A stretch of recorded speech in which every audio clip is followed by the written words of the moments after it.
Hello mga kapamilya. Hello mga pamilya, nandito kami sa may bundok. Magandang tanawin mga kapamilya kasi doon kami sa kapatid ni Mrs. Kasi may internet. So kaya kami ngayon nag-video dahil nagpapasalamat kami mga kapamilya. Kung naalala nyo, yung sinitan na pinos namin, yung disable nga sabi pa ng magulang niya na kahit puman lang na higaan or gatas or pampers, nakatanggap kasi ako ng message mga kapamilya nga nagchat sa akin, no? So ang sabi, tagahain yadton sinitan, no? Unya kadtong akong na interview, naka wheelchair. So Mama niya. oo, nagpapasalamat kami mga kapamilya dahil may nag-reach out sa amin dahil kawawa naman kasi yun si Nitan. Tapos ang good news mga kapamilya, sabi niya sa chat niya, next week basin ako mamuntar mapaiguan ang pom ni Bihon, no, si Nitan. Yatong bata nga ako na interview, no. So, pasakay sa wheelchair. Yung nagchat sa akin mga kapamilya, yun, taga-amin lang yun kasi sabi niya dito na katunon tadakaw. Puntahan. Puntahan ka. Puntahan niya kami. So, pag mayroon na. Pag mayroon na, mabili. So, yun mga kapamilya, dahil kahit sa hirap ng ngayon, no? Nung panahon. Taas na yung bigas, no? Puro lahat na lahat. Yung bigas dito nasa 60 or 57, 55 ang yung pinakababa kilo. Na. Pinakababa. 2.8 na yung dito, mabot na ng 2.8. One sack. So, mahal na talaga. Yung ulam din, mahal na rin, no? Oo. Dati, pwede 100, ngayon tag 250, 240. Yan. Tingnan nyo mga kapamilya, yun sinitan na yun, yung naka-wheelchair na yun mga kapamilya, siya yung bata na tinutukoy sa nagchat sa amin. Hindi pa namin inaano mga kapamilya kung sino talaga yung pangalan niya.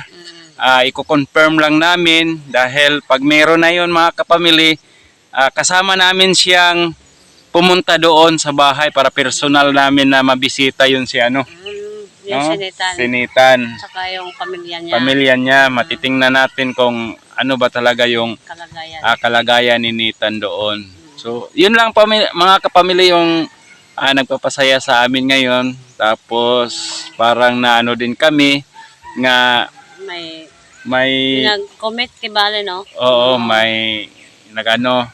Yung parang may tawag sa ato Bisaya, may tubag. Oo, may response mga kapamilya sa lang. Di namin nakalain yun kasi ang sadya lang namin doon magpapacheck din. Ako din sa ngipin ko. Pero plano sa Panginoon mga kapamilya na makita namin yung bata na sinitan kasi need niya ng yung higaan. Yung pampers, gatas. Yun. Siguro yung higaan niya siguro doon, di siguro komportable yung bata. Kaya yun ang hinihingi ng kanyang mama. Kasi maganda yung pom kaya hindi masakit sa likod. Oo. Sa katawan. Tapos sabi pa lang yung lola niya, yung pag kumakain yung bata, yung paa pala yung yung paa. So sa susunod na mga mapuntahan natin yon, kakainin natin. Titingnan natin kung totoo ba. Kasi hindi pa kami nakakita. Kasi sabi nila, pag daw ng pagkain, yung paa niya yung gagamitin para kumain, hindi yung kamay. Hindi yung kamay kasi yung kamay niya laging lang nakagano, no? Parang naka-close siya. Nantitigas yung kamay niya, no? Hindi magalaw-galaw.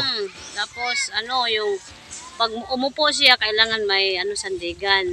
May tapos dito sa gilid at sa gilid. Kasi pag magwanat bitaw ko, no? Mag-stretch ng mga muscles niya. Matumba siya. So para sa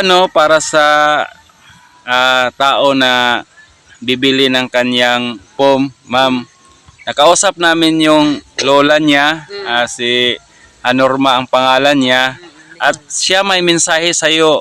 Ma'am, sana makita mo tong video na binalita ko kasi sa kanya ang chat natin, no? So sa lubos ng kanyang katuwaan, so nagbigay siya ng mensahe sa iyo. Sana makita mo itong video at mapakinggan mo yung niya, Message niya. sinasabi niya.